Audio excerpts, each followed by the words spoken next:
നിങ്ങൾ കമ്പോളത്തിലെത്തിയാലേ കോർപ്പറേറ്റ് മുതലാളിത്തത്തിന് നിങ്ങൾ ഉപയോഗമുള്ളവരാവും. കമ്പോള മനുഷ്യനിൽ ആദ്യം ഇല്ലാതാക്കേണ്ടത് കലയാണ്.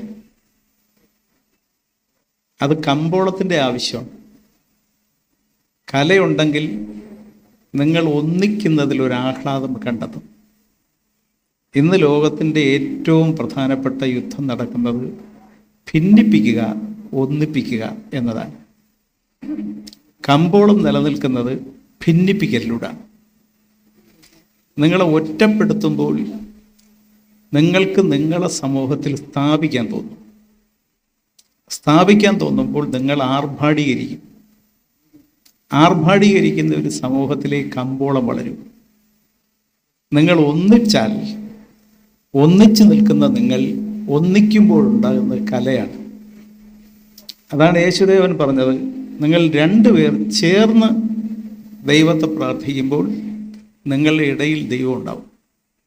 നിങ്ങൾ ഒറ്റയ്ക്കാണ് പ്രാർത്ഥിക്കുന്നതെങ്കിൽ ആ പ്രാർത്ഥനയിൽ സ്വാർത്ഥതയേ ഉണ്ടാവും. ഇന്ന് ലോകം ഭിന്നിപ്പിച്ച് കമ്പോളത്തിലേക്ക് മനുഷ്യനെ എത്തിക്കുന്ന ലോകമാണ്. അതുകൊണ്ട് തന്നെ ഇന്ന് നമ്മുടെ സമൂഹത്തിൽ നടക്കുന്ന ഏറ്റവും വലിയ വ്യവസായം എന്ന് പറയുന്നത് വിവാഹമാണ്.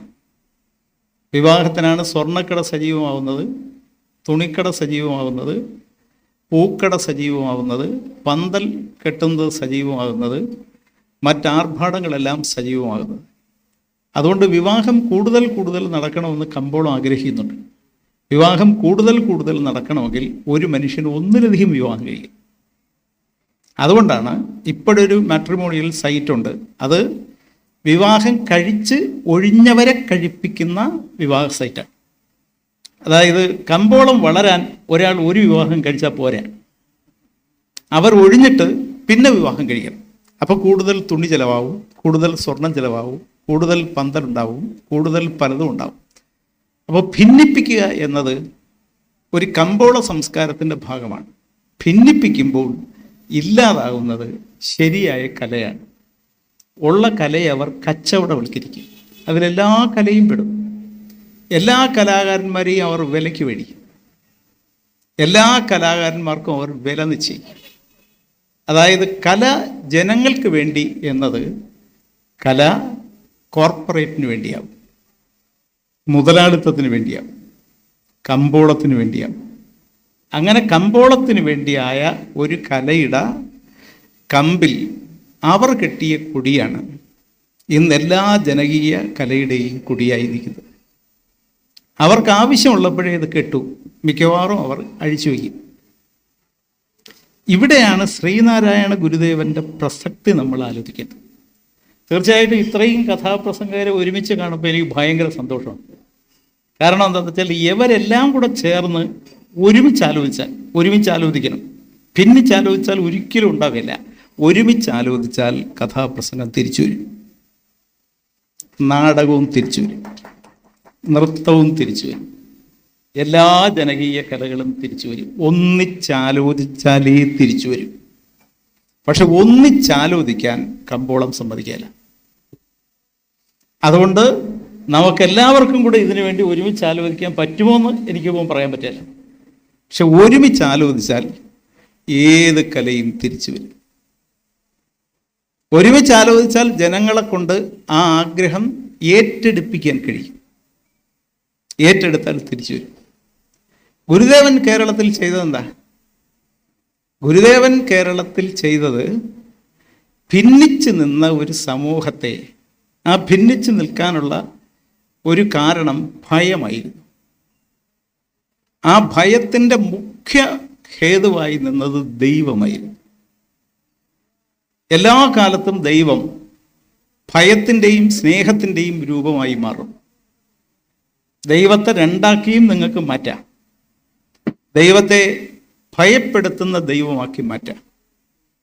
കേരളത്തിലെ മഹാഭൂരിപക്ഷം മനുഷ്യന് ദൈവം ഭയപ്പെടുത്തുന്ന, അകലമുള്ള, കണ്ടുകൂടാത്ത, മനുഷ്യന് അപ്രാപ്യമായ ഒന്നായിരുന്നു. ഗുരുദേവൻ ചെയ്ത ഒറ്റ കാര്യമാണ്, ആ ദൈവത്തെ സ്നേഹത്തിൻ്റെ ദൈവമാക്കി. ആ ദൈവത്തെ സ്നേഹത്തിൻ്റെ ദൈവമാക്കി മനുഷ്യന് കൊടുത്തു. അപ്പം മനുഷ്യൻ ഭയമില്ലാതെ മനുഷ്യനാകുന്ന നേരത്ത് മനുഷ്യൻ ഒന്നിക്കും. കേരളത്തിലെ മനുഷ്യൻ ഒരുമിച്ചു. പതുക്കെ പതുക്കെയാണ്, ഇത് ഒരു ദിവസം കൊണ്ട് ഗുരുദേവനും കഴിഞ്ഞതല്ല. പക്ഷെ ഗുരുദേവന്, അദ്ദേഹം ഗുരുദേവനായതുകൊണ്ട് അദ്ദേഹത്തിന് എത്രത്തോളമാണ് മനുഷ്യരും തമ്മിലുള്ള അകലമെന്ന് അതിൻ്റെ അടിസ്ഥാന കാരണം ലോകത്തെവിടെയും എല്ലാ ഗുരുക്കന്മാരും പറഞ്ഞത് നമുക്ക് ഭയം ഉണ്ടാകാനുള്ള അടിസ്ഥാന കാരണം ഒന്നേ ഉള്ളൂ, അത് അറിവില്ലായ്മയാണ്. അറിവില്ലായ്മ കൊണ്ടുള്ള അകലമാണ് മനുഷ്യനും തമ്മിലുള്ള അകലം. ഗുരുദേവൻ അതുകൊണ്ടാണ് വിദ്യ കൊണ്ട് പ്രബുദ്ധരാവാൻ, പ്രബുദ്ധരാവുക എന്ന് പറയുന്നതും സ്വതന്ത്രരാവുക എന്ന് പറയുന്നതും ഗുരുദേവൻ പ്രബുദ്ധരാവാനാണോ പറഞ്ഞത്, സ്വതന്ത്രരാവാനാണോ പറഞ്ഞത് തർക്കിക്കുന്നുണ്ട്. രണ്ടും ഒന്നാണ്. നിങ്ങൾ പ്രബുദ്ധരാകുമ്പോൾ നിങ്ങൾ സ്വതന്ത്രരാകും, അല്ലെങ്കിൽ നിങ്ങൾ സ്വതന്ത്രരാകുമ്പോൾ നിങ്ങൾ പ്രബുദ്ധരാകും. അതിന് വേണ്ടത് അറിവാണ്. വെറും അറിവല്ല, ആ അറിവിനെയാണ് വിദ്യ എന്ന് പറയുന്നത്. ആ വിദ്യ സാധാരണ ജനങ്ങൾക്ക് കൊടുക്കണം. സാധാരണ ജനങ്ങൾക്ക് വിദ്യ കൊടുക്കാൻ വേണ്ടി ഉപയോഗിക്കപ്പെടുന്നത് ജനകീയ കലയാണ്, വെറും കലയല്ല. കല എന്ന് പറയുന്നത് ഒരു ഘട്ടത്തിൽ, ഇപ്പോഴും ഏതാണ്ട് അതേ ഘട്ടത്തിലെത്തി. ഇപ്പൊ കല കോർപ്പറേറ്റുകളുടെ തടവറയിലാണ്. അന്ന് കല ഒരുപാട് അധികാരമുള്ള സവർണരുടെയും പ്രഭുക്കന്മാരുടെയും രാജാക്കന്മാരുടെയും തടവറയിലായി. ആ കലയെ ജനങ്ങളിലെത്തിക്കണം. ജനങ്ങളിലെത്തിക്കുന്നത് എന്തിനാന്ന് വെച്ചാൽ ജനങ്ങളുടെ ഉള്ളിലെ ഭയം മാറ്റാണ്. ജനം അവർ തമ്മിലുള്ള അകലം കുറയ്ക്കാനാണ്. അത് ഗുരുദേവൻ ചെയ്തത് എത്ര മനോഹരമായിട്ടാണെന്ന് നിങ്ങൾ ആലോചിക്കണം. ഗുരുദേവൻ ഒരു വിപ്ലവകാരിയാണോ എന്ന് ചോദിച്ചാൽ വിപ്ലവകാരിയല്ല. പക്ഷേ വിപ്ലവകാരികളെ എല്ലാം സൃഷ്ടിച്ച കേരളത്തിൽ ഒരൊറ്റ പ്രസവ മുറിയേ ഉള്ളൂ, അത് ഗുരുദേവ ദർശനങ്ങളാണ്. അപ്പം ഒരു വിപ്ലവകാരിയല്ല ഗുരുദേവൻ, പക്ഷെ വിപ്ലവകാരിയെ സൃഷ്ടിക്കണമെങ്കിൽ ഒരു ഗുരു വേണം. വിപ്ലവകാരിയെ മാത്രമല്ല, ശാസ്ത്രജ്ഞന്മാരെ സൃഷ്ടിക്കണമെങ്കിലും, കവികളെ സൃഷ്ടിക്കണമെങ്കിലും, കലാകാരന്മാരെ സൃഷ്ടിക്കണമെങ്കിലും, എഴുത്തുകാരെ സൃഷ്ടിക്കണമെങ്കിലും ഒരു പ്രസവ മുറി വേണം. ഇതിൻ്റെ എല്ലാം അമ്മ ഒന്നാണ്, അത് ശരിയായ അറിവാണ്. ആ ശരിയായ അറിവ് കൊടുക്കാൻ ഗുരുദേവൻ കേരളത്തിലെ മനുഷ്യരുടെ ഉള്ളിൽ ബോധപൂർവമായി ഒരു ദാഹമുണ്ടാക്കി. ദാഹമില്ലെങ്കിൽ നിങ്ങൾക്ക് വെള്ളം കുടിക്കാൻ തോന്നുകയില്ല. അറിവിൻ്റെ വെള്ളമാണ് കുടിക്കുന്നതെങ്കിലും അത് നേടാനുള്ള ഒരു ദാഹം ഉണ്ടാവണം. ആ ദാഹമുണ്ടാക്കിയ ആളാണ് ഗുരുദേവൻ. അതൊരു അത്ഭുതകരമായ കാര്യമാണ്. അങ്ങനെ അറിവ് വേണ്ട, ഇതെല്ലാം വിധിയാണെന്ന് കരുതി എല്ലാം തന്നിൽ നിക്ഷേപിക്കപ്പെട്ടതാണെന്നും പുറത്താക്കാൻ പറ്റാത്തതാണെന്നും ഇത് തന്നിൽ തന്നെ ചേർന്ന തൻ്റെ ഉള്ളിലും തൊലിയിലും ശരീരത്തിലും ഉള്ളതാണെന്ന് കരുതി ജീവിക്കുന്ന ഒരു ജനതയ്ക്ക് മാറാൻ പറ്റുകയില്ല. മാറണമെന്ന് തോന്നലുണ്ടാവണമെങ്കിൽ ഒരു ഉണർവിന് വേണ്ട ബോധം ഉണ്ടാവണം. ഗുരുദേവൻ അതാണ് ഉണ്ടാക്കിയത്. ഞാൻ ആലോചിക്കുന്നുണ്ട്, ഈ ഗുരുദേവൻ ഉണ്ടാക്കി ഇപ്പം ഹർഷൻ പറഞ്ഞു, ഈ ഹർഷൻ്റെ ഒരു കഥ ഞാൻ എൻ്റെ നാട്ടിൽ ഈ മീൻമുട്ടി എന്ന് പറയുന്ന ഒരു ക്ഷേത്രമുണ്ട്. അന്ന് ഹർഷൻ പഠിച്ചുകൊണ്ട് കണ്ടിരിക്കുകയാണ്, വളരെ കൊച്ചാണ്. അവിടെയാണ് ആദ്യം പോയി ഞാൻ ഹർഷൻ്റെ കഥ കേൾക്കും. അപ്പോൾ ഹർഷൻ്റെ കൂടെ ഹർഷൻ്റെ പിതാവ് എനിക്ക് തോന്നുന്നു പോലീസ് ഉദ്യോഗസ്ഥനാണ് അല്ലേ, അദ്ദേഹവും വന്നിട്ടുണ്ട്. അപ്പോൾ ദൂരെ ഇരുന്ന് കേൾക്കുകയാണ്. അപ്പോൾ എനിക്ക് ഒരുപാട് ആദരവും അത്ഭുതവും ഒക്കെ തോന്നുകയാണ്. ഈ സാംബശിവൻ്റെ കേരളത്തിലെ പ്രത്യേകത എന്താ? ഇവിടെ സ്വാമി കഥാപ്രസംഗത്തിൻ്റെ ഒരു ചരിത്രം പറഞ്ഞു. സാംബശിവൻ്റെ പ്രത്യേകത, ആളുകൾക്ക് ഏറ്റവും അടുത്ത് കണ്ട കലാകാരൻ. ഒരുപക്ഷെ കേരളത്തിൽ ഒരു കലാകാരൻ എന്ന നിലയിൽ ഏറ്റവും കൂടുതൽ മനുഷ്യരോട് തന്നെ തൻ്റെ വാക്കുകളിലൂടെ അടുപ്പിച്ച് തന്നെ അവരിൽ പിടിപ്പിച്ച ആൾ സാംബശിവനാണ്. അത്രയധികം ആർക്കും പറ്റിയിട്ടില്ലത്. ആ സാംബശിവൻ്റെ പ്രത്യേകത, ഈ കിടാമംഗലം പക്ഷേ ഒരു ദിവസം ഒരു കഥയെ പറയും. സാംബശിവൻ അങ്ങനെയല്ല, വേണ്ടി വന്നാൽ 3ഉം 4ഉം ഒക്കെ പറയും. വെളുത്തിട്ടും കഥ പറയും. ആളുകൾ ഇങ്ങനെ കാത്തിരുന്നു. പക്ഷേ ആളുകളെല്ലാം ഇഷ്ടത്തോടെ വിളിച്ചത്. എൻ്റെ നാട്ടിലെ സാധാരണ മനുഷ്യർ എന്ന് പറഞ്ഞാൽ വളരെ സാധാരണ മനുഷ്യർ, ദളിതരായ മനുഷ്യർ, കറുത്തവരായ മനുഷ്യർ, പട്ടിണിക്കാരായ മനുഷ്യർ, അവരിൽ ഒരാളായിട്ടാണ് സാമ്പനെ കാണുന്നത്. അവർ പറയുന്നത്, വീട്ടിലൊക്കെ വന്ന് പറയും, കുഞ്ഞേ ഇന്നലെ സാമ്പൻ വന്നോടാ. ഒരു 10 കിലോമീറ്റർ അപ്പുറത്ത് നടന്നു പോയിട്ടാണ് സാമ്പനെ കാണുന്നത്. കാരണം സാമ്പൻ അവരുടെ ആളാണ്.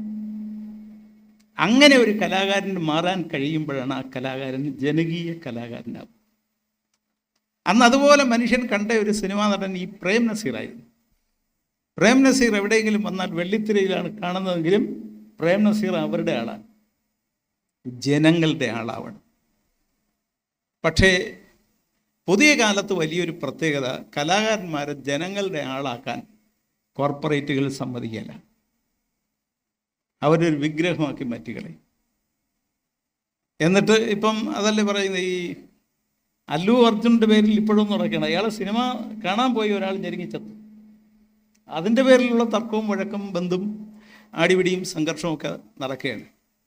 അപ്പം ഇങ്ങനെയുള്ള ഒരു ഘട്ടത്തിൽ ശ്രീനാരായണ ഗുരു കേരളത്തിലെ മനുഷ്യനെ ഉണർത്തിയതിൻ്റെ സത്യത്തിൽ കൽനാട്ട് കർമ്മം നടന്നത് അരുവിപ്പുറത്താണ്.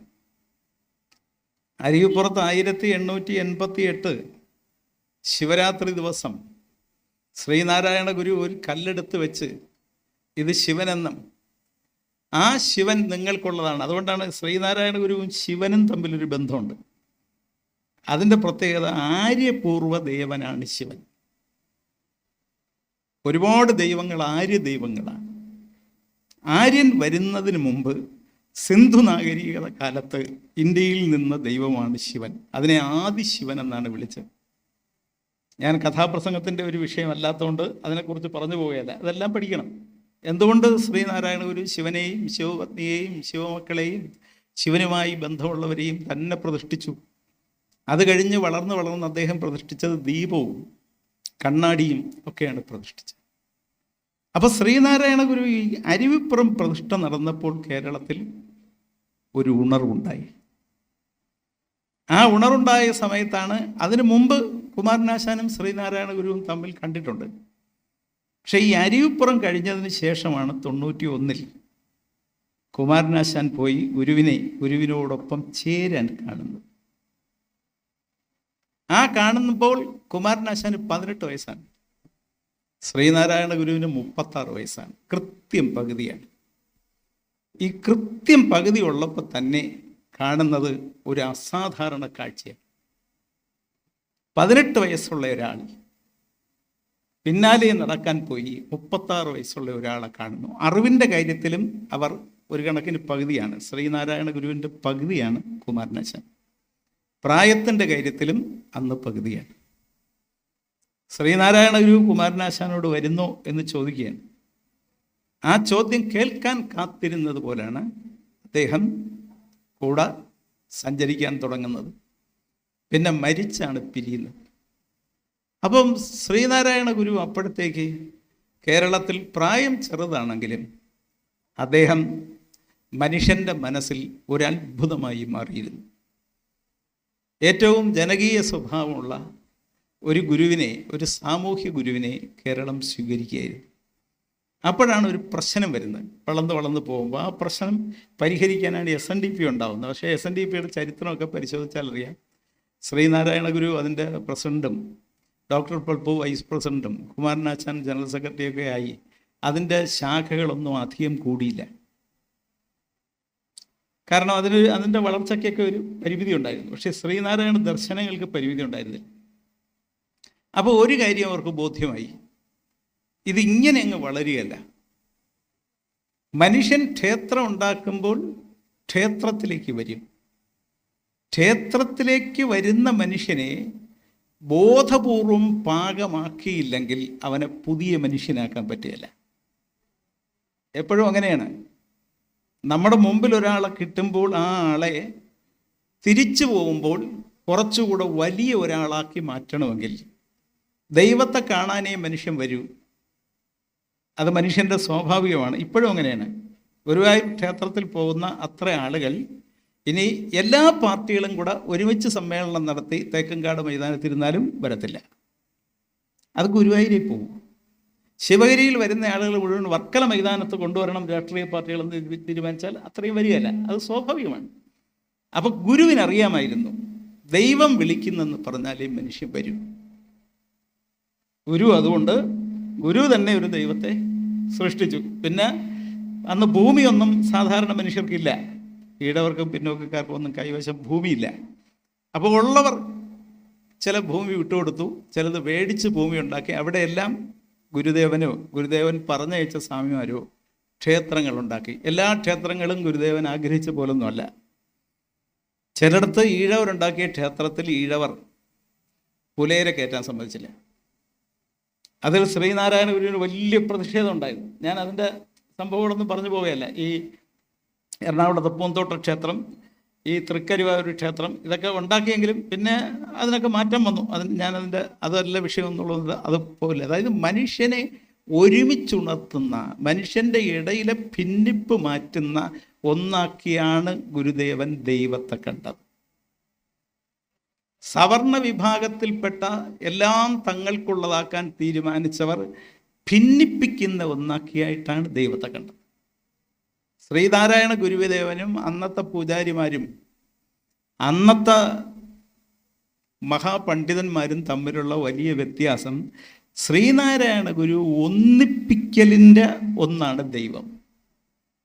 ബാക്കി അന്ന് ദൈവത്തെ കൈവശം സൂക്ഷിച്ചവർ ഭിന്നിപ്പിക്കലിൻ്റെ ഒന്നാണ് ദൈവം.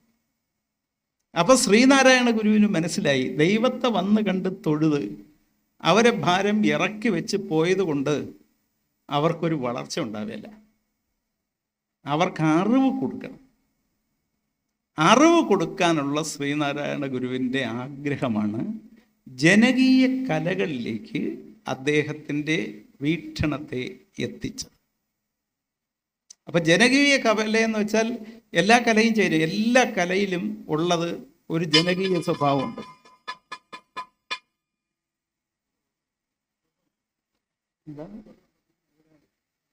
എല്ലാ കലയിലും ഒരു ജനകീയ സ്വഭാവമുണ്ട്.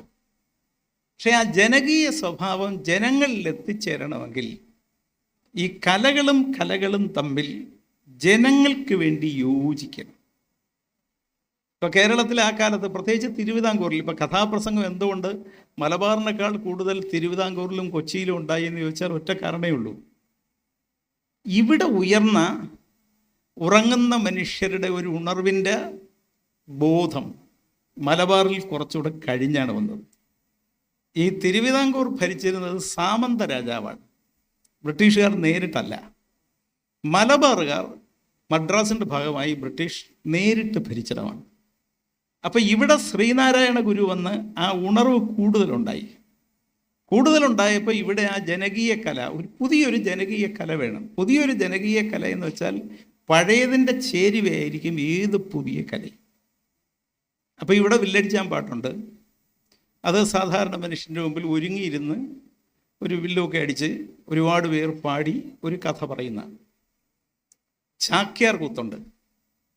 ചാക്യാർ കൂത്ത് സമൂഹത്തിൻ്റെ പ്രശ്നങ്ങളെ ഏതെങ്കിലും ഒരു പുരാണമോ ഇതിഹാസവുമായി ബന്ധപ്പെട്ട് പറയുന്ന വിമർശനാത്മകമായ ഒരു സാമൂഹ്യ അർച്ചനയാണ്. സത്യത്തിൽ ഇത് കൂട്ടി യോജിപ്പിക്കപ്പെടുകയാണ് ചെയ്തത്. ഈ കഥാപ്രസംഗത്തിൻ്റെ ഒരു പ്രത്യേകത, ജനങ്ങളോട് ഏറ്റവും അടുത്ത് നിന്നൊരാൾ ഒരുങ്ങാതെ, ഏതെങ്കിലും തരത്തിലുള്ള ആർഭാട വേഷങ്ങളില്ലാതെ, ജനങ്ങളുടെ തൊട്ടു മുമ്പിൽ നിന്ന് ജനങ്ങളിൽ ഒരാളായി ജനങ്ങൾക്കറിയാവുന്നതും ജനങ്ങളുടെ ഉള്ളിലുള്ളതും ജനങ്ങളോട് പറയുന്നതാണ് കഥാപ്രസംഗം. സത്യത്തിൽ അങ്ങനെ ഒരു കല ആദ്യമായി ഉണ്ടാവുന്ന ഇവിടെ. അതിലാണ് ഗുരുവിൻ്റെ പ്രത്യേകത വരുന്നത്. ഗുരു ദൈവത്തെയും കൊണ്ടുവന്ന് നിർത്തിയത് മനുഷ്യരിൽ ഒരാളായിട്ടാണ്. ആ മനുഷ്യരിൽ ഒരാളായി നിർത്തിയിരിക്കുന്ന ഒന്ന്, മനുഷ്യർ വന്നു ചേരുമ്പോൾ മനുഷ്യരോട് മനുഷ്യനായി അവർക്കിടയിൽ നിന്ന് പറയണം.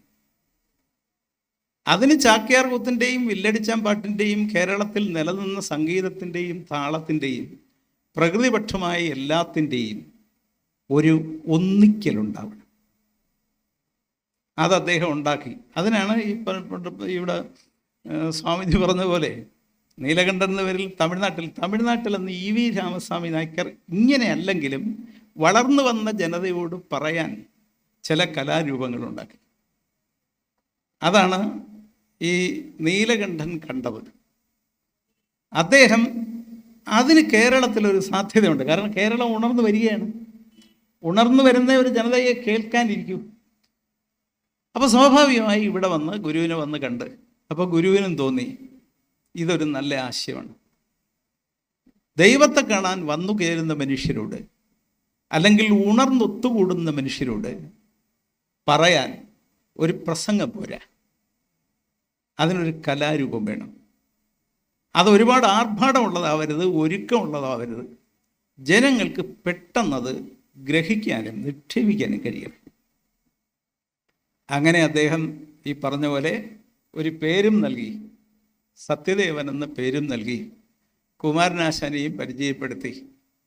ഈ അദ്ദേഹം പറഞ്ഞ ഹരികഥയിൽ ഒരുപാട് സംസ്കൃത വാക്കുകളും ദൈവത്തിൻ്റെ സ്വരൂപവും, അതായത് മനുഷ്യന് അപ്രാപ്യമായ അത്ഭുതകരമായ ചിലത്, അത് പോരാ എന്ന് തോന്നി. അങ്ങനെയാണ് ഇവിടെ പറഞ്ഞതുപോലെ ആശാൻ്റെ മരണശേഷം വടക്കപ്പറവൂരിൽ ഡോക്ടർ പൽപ്പുവിൻ്റെ സഹായത്തോടെ, KP കറുപ്പൻ്റെയും സഹായത്തോടെ കഥ പറയുന്നത്. ആ കഥ പറഞ്ഞു തുടങ്ങി വന്നപ്പോഴാണ് കേരളത്തിൻ്റെ രാഷ്ട്രീയത്തിലൊരു മാറ്റം വരികയാണ്. സാധാരണ മനുഷ്യൻ രാഷ്ട്രീയത്തിലേക്ക് പ്രവേശിക്കുകയാണ്, തൊഴിലാളി സംഘടിക്കുകയാണ്, മനുഷ്യൻ ഒത്തുചേരുകയാണ്, അവന് വേണ്ട പാട്ടുകൾ എഴുതുന്ന ആളുണ്ടാവുകയാണ്. കുമാരനാശാൻ്റെ പിന്നാലെ ചങ്ങമ്പുഴ ഉണ്ടാവുന്നു, വയലാറുണ്ടാവുന്നു, ONV ഉണ്ടാവുന്നു, ഭാസ്കരൻ മാസ്റ്റർ ഉണ്ടാവുന്നു, പലരും ഉണ്ടാവുകയാണ്. ചെറുകഥ എഴുതുന്നവരുണ്ടാവുകയാണ്. മനുഷ്യൻ്റെ കഥ എഴുതുന്ന ഇന്നലെ മരിച്ച MD പോലുള്ള ആളുകൾ മനുഷ്യൻ്റെ കഥ എഴുതുകയാണ്. ആ രാഷ്ട്രീയ ബോധത്തിൻ്റെ കൂടി ഇളക്കം കേരളത്തിൽ അടങ്ങാത്ത തിരകളായി മനുഷ്യ മനസ്സിലിങ്ങനെ നിൽക്കുന്ന സമയത്ത് കഥ കേൾക്കാനുള്ള, രാജാവിൻ്റെ കഥയേക്കാൾ അവൻ്റെ തന്നെ കഥ കേൾക്കാനുള്ള, അവനെ തന്നെ ഒരു കഥാപാത്രത്തിൽ കാണാനുള്ള മോഹം മനസ്സിലുണ്ടായ മനുഷ്യൻ്റെ മുമ്പിലാണ് സാംബശിവനും കടാമംഗലം സദാനന്ദനും എല്ലാം വരുന്നത്. അവർ സത്യത്തിൽ കേരളത്തിലെ ജീനിയസുകളാണ്. അതായത് എങ്ങനെയാണ് ആ സമൂഹത്തിന് വേണ്ടത് കൊടുക്കണമെന്നും അതിനൊരു ആലോചിക്കുമ്പോൾ, ഇന്നത്തെ ഒരു പ്രതിസന്ധിയെക്കുറിച്ച് ആലോചിക്കുമ്പോൾ ഒന്നുകൂടിയുണ്ട്. അതെന്താണെന്ന് വെച്ചാൽ കഥ കേൾക്കാൻ മോഹമുള്ള ചെറുപ്പവും സ്ത്രീകളും തൊഴിലാളികളും അന്നുണ്ടായിരുന്നു. അതിൻ്റെ പ്രധാനപ്പെട്ട കാരണം അവർ കൂട്ടുകുടുംബത്തിൽ വളർന്നതായതുകൊണ്ടാണ്. കൂട്ടുകുടുംബത്തിൽ വളരുന്ന ഒരു കുട്ടിക്ക് കഥ കേൾക്കാനുള്ള മോഹം ഉണ്ടാവും. അണുകുടുംബത്തിൽ വളരുന്ന ഒരു കുട്ടിക്ക് ആ മോഹം വളരെ കുറവായിരിക്കും. അന്ന് ദാരിദ്ര്യം കൊണ്ടുകൂടി ഒരു വീട്ടിൽ 10, 12, 16 ആളുകളുണ്ടായിരുന്നു. ആ വീടുകളിൽ വിശപ്പിന് പരിഹാരമായി അമ്മൂമ്മമാർ കൊച്ചുമക്കൾക്ക് മടിയിൽ കിടത്തി പറഞ്ഞു കൊടുക്കുന്നത് ഒരു കഥയാണ്. കഥ മനസ്സിൻ്റെ ആഹാരം മാത്രമല്ല, വയറിൻ്റെ വിശപ്പ് മറികടക്കുന്ന ഒന്നുകൂടിയാണ്. അപ്പോൾ വയറിന് ഒരുപാട് വിശപ്പുണ്ടായിരുന്ന കൂട്ടുകുടുംബങ്ങളിലെ കുട്ടികൾക്ക് കിട്ടിയത്, ആ വിശപ്പിന് അവർക്ക് കരയാൻ പറ്റാത്ത വണ്ണം അവരുടെ ഉള്ളിൽ ആസ്വദിക്കാൻ അമ്മമ്മമാർ കഥ പറഞ്ഞു കൊടുത്തു. ഈ 70 വയസ്സുള്ള ഒരാളിന് 7 വയസ്സുള്ള ഒരു കുട്ടിയോട് കഥ പറയാനേ പറ്റൂ. കാര്യം പറയാൻ പറ്റിയല്ല. കാര്യം പറഞ്ഞാൽ ഈ കുട്ടിക്ക് മനസ്സിലാവില്ല, കഥ പറഞ്ഞാൽ മനസ്സിലാവും. കുറച്ച് കഥകൾ കേട്ടാൽ പിന്നെ ആ കുട്ടിക്ക് ചിലർ ഈ മധുരം കഴിക്കുന്ന പോലെയാണ്, പിന്നെ കഥ കേൾക്കാതിരിക്കാൻ പറ്റില്ല, കഥയ്ക്ക് അഡിക്റ്റായി പോകും. ആ കാലത്ത് നമ്മുടെ സമൂഹത്തിൽ ജീവിച്ച ചെറുപ്പക്കാരിൽ പലരും കഥയ്ക്ക് അഡിക്റ്റായിരുന്നു. ഒരു കഥ കേട്ടേ പറ്റും. അത് 10 കിലോമീറ്റർ നടന്നു പോയാലും ഒരു കഥാപ്രസംഗം അല്ലെങ്കിൽ ഒരു നാടകം അല്ലെങ്കിൽ എന്തെങ്കിലും ഒരു കഥയുണ്ടെങ്കിൽ കേൾക്കും. കാരണം നമ്മുടെ സമൂഹം കഥയ്ക്ക് അഡിക്റ്റായിരുന്നു. കഥയ്ക്ക് അഡിക്റ്റായ ഒരു സമൂഹം സ്നേഹമുള്ള സമൂഹമായിരിക്കും. ഒരു കൂട്ടുകുടുംബത്തിൽ 70കാരന് അല്ലെങ്കിൽ 70കാരിക്ക് കൊച്ചുമക്കളോട് എന്തെങ്കിലും പറഞ്ഞേ പറ്റൂ. അവരോട് വിളിച്ച് അമേരിക്കൻ പ്രസിഡന്റിൻ്റെ കാര്യം പറയാൻ പറ്റില്ല, റഷ്യയും അമേരിക്കയും തമ്മിലുള്ള തർക്കത്തിൻ്റെ കാര്യം പറയാൻ പറ്റില്ല, LDFും UDFും തമ്മിലുള്ള സംഘർഷത്തിൻ്റെ കാര്യം പറയാൻ പറ്റില്ല. ഇതൊന്നും കൊച്ചുങ്ങൾക്ക് മനസ്സിലാവില്ല. കൊച്ചുങ്ങൾക്ക് കഥയെ മനസ്സിലാവും. അങ്ങനെ കഥ പറഞ്ഞു. ആ കഥ കേട്ട് കേട്ട് കഥ കേൾക്കാൻ കൊതിയുള്ള ഒരു സമൂഹത്തെയാണ് സാംബശിവന് കിട്ടിയത്. ആ സമൂഹത്തെയാണ് കെടാമംഗലത്തിന് കിട്ടിയത്. ആ സമൂഹത്തെയാണ് ചെറുപ്പകാലത്ത് ഈ ഹർഷകുമാറിന് ഉൾപ്പെടെ എല്ലാവർക്കും കിട്ടിയത്. അവർ ഉറക്കം ഒഴിഞ്ഞിരുന്ന് കഥ കേട്ടു. അവർ രാത്രി വന്ന് പറമ്പത്തിരുന്ന് വന്നതുപോലല്ലാതെ ഒരു കഥയും മനസ്സിൽ പേറിയാണ്. ചിലപ്പോൾ അവരുടെ വയറിലൊന്നും കാണുകയല്ല, പക്ഷെ അതവർ സഹിക്കും. ഒരു കഥ കിട്ടിയാൽ അതും സൂക്ഷിച്ചവർ വീട്ടിലേക്ക് പോകും. ഈ 70കാരൻ്റെ 7 വയസ്സുകാരിയോട് കഥ പറയാനേ പറ്റൂ. എന്നാൽ ഒരു 35 വയസ്സുകാരൻ ഭർത്താവിന് 30 വയസ്സുകാരിയായ ഭാര്യയോട് കഥ പറയാനേ പറ്റുകയല്ല. കഥ പറഞ്ഞാൽ അവർ കഥയില്ലാത്തവരാവും. അതോടുകൂടി ചിലപ്പോൾ ബന്ധം പിരിയും. അതായത് പ്രായമായ ഒരാളിന് ഒരു കുട്ടിയോട് കഥയെ പറയാൻ പറ്റും, എന്നാൽ ഒരു ചെറുപ്പക്കാരിയോട് കഥ പറയാൻ ഒരിക്കലും പറ്റുകയല്ല. അതുകൊണ്ട് അവർ കാര്യമേ പറയൂ. ഇപ്പം അണുകുടുംബമാണ്, കാര്യമേ പറ്റൂ. മറ്റേ കൂട്ടുകുടുംബത്തിൽ കഥയെ പറ്റൂ. ആ കഥ കേൾക്കാൻ ആഗ്രഹിച്ച സമൂഹത്തെ അങ്ങനെ അമ്മൂമ്മമാർ സൃഷ്ടിച്ചു വിട്ടതാണ് സത്യത്തിൽ നമ്മുടെ കഥാലോകം വലിയ ലോകമായത്.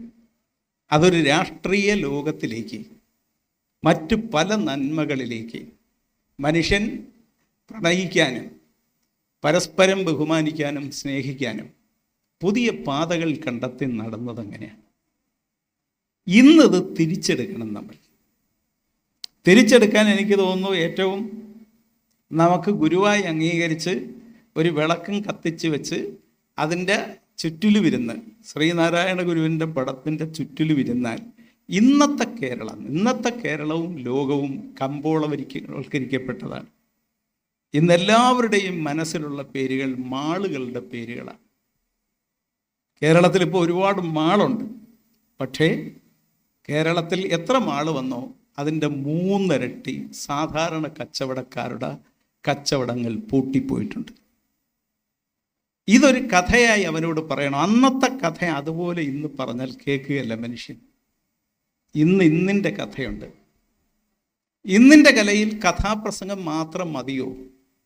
കഥാപ്രസംഗത്തോട് നമ്മുടെ പൂർവകാല താളസംഗീത ബോധത്തിൽ നിന്ന് എന്തെങ്കിലുമൊക്കെ കൂട്ടുചേർക്കേണ്ടതുണ്ടോ? കഥയുടെ തന്നെ സ്വഭാവം പഴയതുപോലെ സങ്കീർണ കഥകളാണോ? ലളിതമായി പറയാൻ പറ്റുമോ? കുറച്ചുകൂടെ ചെറിയ കഥ സമയം ചുരുക്കാൻ പറ്റുമോ? കഥാപ്രസംഗം ഈ പറയുന്ന പോലെ പഞ്ചായത്തുകളിലും മുനിസിപ്പാലിറ്റികളിലും ബഡ്ജറ്റിൽ കലയ്ക്കൊക്കെ വേണ്ടി ഒരു പൈസ വയ്ക്കുന്നുണ്ട്. അതൊക്കെ കുറച്ച് ഫലപ്രദമായി വയ്ക്കാൻ പറ്റുമോ?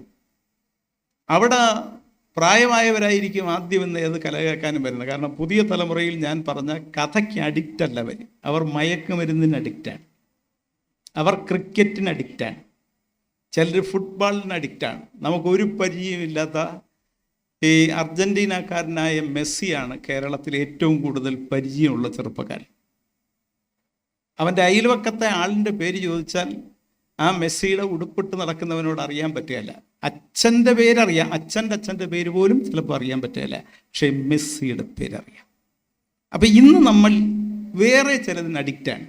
ആ അഡിക്റ്റായ സമൂഹത്തിൽ പരസ്പരം ബന്ധിപ്പിക്കാൻ കല കൊണ്ടേ കഴിയൂ എന്ന തിരിച്ചറിവിൽ നമ്മൾ കഥാപ്രസംഗത്തെ പുതിയ തരത്തിൽ രൂപാന്തരപ്പെടുത്തും. ഞാൻ ഇടയ്ക്ക് പത്തനംതിട്ട ഒരു പരിപാടിക്ക് പോയപ്പം പടയണിയിലെ വാസുവൻപിള്ള സാറിനെ കണ്ടു. ഞാൻ വാസുവൻപിള്ള സാറിന് ചോദിച്ചു, സാറേ ഈ പടയണിയും തെയ്യവും കഥാപ്രസംഗവും ഒക്കെ കൂടെ കൂട്ടി യോജിപ്പിക്കാൻ പറ്റുമെന്ന് ചോദിച്ചു. എനിക്ക് പടയണിയെക്കുറിച്ച് വലിയ വിവരമൊന്നുമില്ല, പക്ഷെ സാറ് പറഞ്ഞു ഏതെങ്കിലുമൊക്കെ കൂട്ടി യോജിപ്പിക്കുമ്പോൾ മാത്രമേ ഒന്ന് തിരിച്ചു വരൂ. ഈ കൂട്ടി യോജിപ്പിക്കലിൽ നിന്ന് പുതിയതൊന്നുണ്ടാവും. അതൊരു മരുന്നാണ്. അത് ചിലപ്പോൾ ജനം പെട്ടെന്ന് സ്വീകരിക്കും. അപ്പോൾ അത് ഏതൊക്കെയാണ് എന്ന് നിങ്ങളെല്ലാവരും കൂടെ ഒത്തിരുന്ന് ആലോചിച്ചാൽ, ഇവിടെ വസന്തകുമാറും ഹർഷനും അയിലവണ്ണും കൃഷ്ണനും പിന്നെ തെക്കും ഭാവം വിശ്വംഭരനും വിമലയും എല്ലാം ഉണ്ട്. എല്ലാവരും കൂടെ ഒത്തിരുന്ന് ആലോചിച്ചാൽ എന്താണ് ജനത്തിന് വേണ്ടത്? ഇന്ന് ജനത്തിന് വേണ്ടത്, ജനത്തിന് എന്നറിയാം വേണ്ടാത്തതാണ് വേണ്ടത്. കാരണം അവരെ കൊച്ചുങ്ങൾ പലതരത്തിൽ ചീത്തയായി പോകുന്നു എന്നവർക്കറിയാം. അവർ പലതരത്തിൽ സമൂഹത്തിൻ്റെ നന്മയുടെ വഴിയെ കൈകോർക്കുന്നില്ല എന്നവർക്കറിയാം. ദാമ്പത്യ ബന്ധങ്ങൾ തകരുന്നു എന്നവർക്കറിയാം. ആർഭാടം കൊണ്ട് സർവ്വതും മുടിയുന്നു എന്നവർക്കറിയാം. നമ്മുടെ കുട്ടികളിൽ വലിയൊരു പങ്ക് 12ാം ക്ലാസ് കഴിയുമ്പോൾ തന്നെ വീട് പണയം വെച്ച് വിദേശത്ത് പഠിക്കാൻ പോകുന്നവരാണ് എന്നവർക്കറിയാം. നമ്മുടെ സമൂഹത്തിലുണ്ടാവുന്ന വഴക്കുകളും വഴക്കുകളും അതിൻ്റെ പേരിലുള്ള സംഘർഷങ്ങളും തെറ്റാണെന്ന് അവർക്കറിയാം. ഒത്തുകൂടാൻ ലോകത്തൊന്നേ ഉള്ളൂ. മനുഷ്യനെ ഭിന്നിപ്പിച്ച് നിൽക്കുന്നവനെയും എതിർത്ത് നിൽക്കുന്നവനെയും ഒത്തുകൂടാൻ വേണ്ടി ഒരുക്കുന്ന ഒരു മന്ത്രം കലയിലുണ്ട്, കലയിലേ ഉള്ളൂ. അപ്പം അത് കേരളത്തിൽ ഒരു കാലത്ത് കഥാപ്രസംഗമാണെങ്കിൽ, കഥാപ്രസംഗം ഇവിടെ പറഞ്ഞ പോലെ, അർഷൻ പറഞ്ഞ പോലെ ഇന്നൊരു പ്രതിസന്ധിയിലാണ്. നാടകം ഒരു വലിയ പ്രതിസന്ധിയിലായിരുന്നു. ഞാൻ മനസ്സിലാക്കുന്നത് നാടകം തിരിച്ചു വരികയാണ്. നാടകത്തിന് ഇപ്പോൾ കാണികൾ കൂടുകയാണ്. പക്ഷെ കുറച്ചുകൂടെ നാടകം മാറേണ്ടതുണ്ട്. മാറിയാൽ നാടകം തിരിച്ചു വരും. കഥാപ്രസംഗവും തിരിച്ചു വന്നേ പറ്റൂ എന്ന്, ഇത് കാണാൻ ആളുണ്ടാവണമെന്ന്, നിങ്ങളുടെ കഥയാണ് പറയുന്നതെന്ന്. ആ കഥ ഇന്നലത്തെ കഥ മാത്രമല്ല, ഇന്നത്തെ ലോകത്തെ കമ്പോളം മനുഷ്യനെ ഇല്ലാതാക്കുന്ന, മനുഷ്യൻ്റെ മനസ്സിൽ നിന്ന് സ്നേഹത്തിൻ്റെ കടുകോളം അവൻ്റെ മനസ്സിലുണ്ടെങ്കിൽ അതിനെ കൂടി എടുത്തു കളയുന്ന, കമ്പോളത്തിലേക്ക് മനുഷ്യനെ എടുത്തെറിയുന്ന ഒരു സംസ്കാരത്തിനെതിരെ പൊരുതി അതിനെ തോൽപ്പിച്ചില്ലെങ്കിൽ ഈ കേരളത്തിൻ്റെ ഗ്രാമീണ നന്മകൾ, മഹാത്മാഗാന്ധി പറഞ്ഞതുപോലെ, അതാണ് നമ്മുടെ പിതാവും മാതാവും. ഈ ഗ്രാമീണ നന്മകളാണ്. ആ ഗ്രാമീണ നന്മകൾ കൊണ്ടുവരാൻ ഇന്നത്തെ തെറ്റിൻ്റെ ലോകത്തെ തെറ്റിൻ്റെ കഥ ശരിയായി പറയാൻ, ജനങ്ങളുടെ അടുത്ത് നിന്ന് പറയാൻ, ഓരോ ദിവസം ഒരു കഥ പറയുമ്പോഴും കഥയ്ക്കുള്ളൊരു പ്രത്യേകത, കഥാപ്രസംഗക്കാരനുള്ളൊരു സൗകര്യം, കഥയുടെ മൊത്തം ഔട്ട്ലുക്ക് മാറ്റാതെ ഇന്നത്തെ കാര്യം കൂടി അവന് പറയാം. ഇന്ന് രാവിലെ ഉണ്ടായ കാര്യം കൂടി മനുഷ്യനോട് പറയാം. കഥയ്ക്ക് ആ സാധ്യതയുണ്ട് കഥാപ്രസംഗത്തിന്. അപ്പോൾ അതിന് ശ്രദ്ധിക്കണം. ഗുരു കെട്ടഴിച്ചു വിട്ട ഒരു ജനകീയ കലയുടെ മുഖമാണിത്. അദ്ദേഹം ഒരു കാര്യം മാത്രമേ ആ ചരിത്രത്തിൽ സത്യദേവനോട് പറഞ്ഞുള്ളൂ, ഏത് പറയുമ്പോഴും സഭ്യമായി പറയുക എന്ന്. അത് ഈ സാംബശിവനും കിടാമംഗലും ഒക്കെ ശ്രദ്ധിച്ചത് വലിയ അത്ഭുതമാണ്. അവരെല്ലാം പറഞ്ഞതും തമാശ പറഞ്ഞ് അവർ മനുഷ്യനെ ഒരുപാട് ചിരിപ്പിച്ച്, പക്ഷെ ആ ചിരിക്കകത്ത് ഒരു സഭ്യമല്ലാത്ത ഒരു ചതിയുടെ ഒരു വാക്കുണ്ടായിരുന്നില്ല. എല്ലാം സഭ്യമായിരുന്നു. ഈ മന്മഥൻ സാറിനെ കുറിച്ച് എനിക്ക് ഒരുപാട് ഇഷ്ടമുണ്ടായിരുന്ന ക്രിസോസ്റ്റം തിരുമേനിയും മന്മഥൻ സാർ ആദ്യത്തെ കഥാപ്രസംഗങ്ങളിൽ ഒരാളായിരുന്നു. മന്മഥൻ സാറും UC കോളേജിൽ, കൊല്ലം എസ് എൻ കോളേജ്, ഇവിടുത്തെ UC കോളേജ്, പിന്നെ തിരുവനന്തപുരം മഹാരാജ് കോളേജ്, തലശ്ശേരി ബ്രഹ്മൻ കോളേജ്, ഇതൊക്കെയാണ് കേരളത്തിലെ രാഷ്ട്രീയത്തെയും സംസ്കാരത്തെയും സാഹിത്യത്തെയും ഒക്കെ വലുതായി രൂപപ്പെടുത്തിയതിൽ സംഭാവന ചെയ്ത കോളേജുകൾ. ഇപ്പോൾ UC കോളേജിൽ മന്മഥൻ സാറും ഈ ക്രിസോസ്റ്റം തിരുമേനിയും പഠിക്കുന്ന ഒരു കാലത്താണ്. അപ്പം മന്മഥൻ സാറ് ഒരു ആനിവേഴ്സറിക്ക് ഒരു കഥാപ്രസംഗം നടത്താൻ നിശ്ചയിച്ചു. എല്ലാ സഭകളും കൂടെ ചേർന്ന ഒരു സഭയാണ് ഈ UC കോളേജ് നടത്തുന്നത്. അപ്പോൾ ഒരു ഷേക്സ്പിയർ കഥാപാത്രത്തെയാണ് മന്മഥൻ സാർ അവതരിപ്പിക്കുന്നത്, ഒരു സ്ത്രീ കഥാപാത്രത്തെ. അപ്പോൾ ഈ ബിഷപ്പുമാരെല്ലാം വന്നിങ്ങനെ മുമ്പിലിരിക്കുകയാണ് കഥ കേൾക്കാൻ. അപ്പോൾ സാറ് ഈ ഷേക്സ്പീരിയൻ ഡെഴ്സിഗോണായിട്ടാണെന്ന് തോന്നുന്നു, എന്തോ സുന്ദരി ഇങ്ങനെ വിശേഷിപ്പിച്ച് വരികയാണ്. അപ്പോൾ മൂക്കിനെക്കുറിച്ച് പറഞ്ഞു, ഇങ്ങനെ ചുണ്ടിനെക്കുറിച്ച് പറഞ്ഞു, താടിയെക്കുറിച്ച് പറഞ്ഞു, കഴുത്തിനെക്കുറിച്ച് പറഞ്ഞു. ഇത്രയും പറഞ്ഞപ്പം ബിഷപ്പ് ഇരുന്ന് പിന്നെ മന്മഥൻ സാറിനോട് പറഞ്ഞു, ഇനി വേണ്ട, അതുവരെ മതി എന്ന് പറഞ്ഞു. അപ്പോൾ ഈ മന്മഥൻ സാർ പറഞ്ഞു, അങ്ങ് ബിഷപ്പല്ലേ? ആണ്. ഇതെല്ലാം കർത്താവ് സൃഷ്ടിച്ചതാണ്. ഈ സ്ത്രീയെയും കർത്താവ് സൃഷ്ടിച്ചല്ലേ? ആണ്. അപ്പം കർത്താവ് സൃഷ്ടിച്ചതിനെക്കുറിച്ച് ഞാൻ പറയണ്ടെന്ന് പറഞ്ഞാൽ അത് കർത്താവിനെതിരല്ലേ അച്ഛോ എന്ന് ചോദിച്ചു. അച്ഛൻ പറഞ്ഞു, നീ എന്തോ പറഞ്ഞോ, ഞാൻ പോകുന്നത്. അപ്പം ഇതുപോലെ കഥാപ്രസംഗത്തിൻ്റെ സാധ്യതകൾ കേരളത്തിൽ ഉപയോഗിച്ച, അതിൻ്റെ സാധ്യത കൊണ്ട് ഉറക്കത്തെ ചിരിയിലൂടെ ഇല്ലാതാക്കിയ, ഒപ്പം അകത്ത് ജനകീയ നന്മയുടെ ഒരു പൊരുൾ അവരിൽ കുടിയിരുത്തിയ, അതവരെ വളർച്ചയ്ക്ക് മരുന്നായി ഉപയോഗിച്ച, മനുഷ്യനും തമ്മിലുള്ള ഹൃദയബന്ധത്തെ സ്വാംശീകരിച്ച് അത് എടുത്തു കളയാൻ പറ്റാത്തവണ്ണം മനുഷ്യത്വത്തിൻ്റെ ഒരു ബിന്ദുവിൽ ക്രോഡീകരിച്ച് നിക്ഷേപിച്ച ഒരു കലയുടെ ജനകീയത പേരാണ് കഥാപ്രസംഗം. അതിൽ ഒരുപാട് പേരുകൾ നമുക്കുണ്ട്. ഞാൻ പറഞ്ഞതുപോലെ സാംബശിവനെ പോലെ, കെടാമംഗലത്തെ പോലെ, കൊല്ലം ബാബുവിനെ പോലെ, ഹർഷകുമാറിനെ പോലെ, ജോസഫ് കൈമാമറമ്മനെ പോലെ, കെ വാദ്യാരെ പോലെ, NB മന്മഥൻ സാറിനെ പോലെ, ആദ്യം തുടങ്ങിയ സത്യദേവനെ പോലെ എത്രയോ പേരെ ഓർക്കുമ്പോൾ അത് ജനങ്ങൾക്ക് ഇനിയും സമർപ്പിക്കാൻ, അതിനെ പൂർവാധികം ശക്തിയോടെ ജനകീയമായി തിരിച്ചു കൊണ്ടുവരാനുള്ള ഉത്തരവാദിത്വം കഥാപ്രസംഗർക്കുണ്ട്. ഒപ്പം അതിനെ സ്വീകരിക്കാനുള്ള അതിലും വലിയ ഉത്തരവാദിത്വം കേരളത്തിലെ സാധാരണ മനുഷ്യർക്കുണ്ട്. അതിൻ്റെ ഒരു നേതൃത്വം ശിവഗിരിയിൽ ശ്രീനാരായണ ഗുരുവിൻ്റെ അനുഗ്രഹത്തോടെ തുടങ്ങിയ ഈ പ്രസ്ഥാനത്തിന് വീണ്ടും നേതൃത്വം നൽകാൻ ശിവഗിരിയുടെ പുതിയ നേതൃത്വത്തിന് കഴിയട്ടെ എന്ന ആഗ്രഹം ഒരു അഭ്യർത്ഥനയായി സമർപ്പിച്ച് നിങ്ങളുടെ എല്ലാ അനുവാദത്തോടെ ഇതിൻ്റെ ഉദ്ഘാടനം നിർവഹിച്ചതായി അറിയിച്ച് ഞാൻ അവസാനിപ്പിക്കുന്നു. അഭിവാദനങ്ങൾ.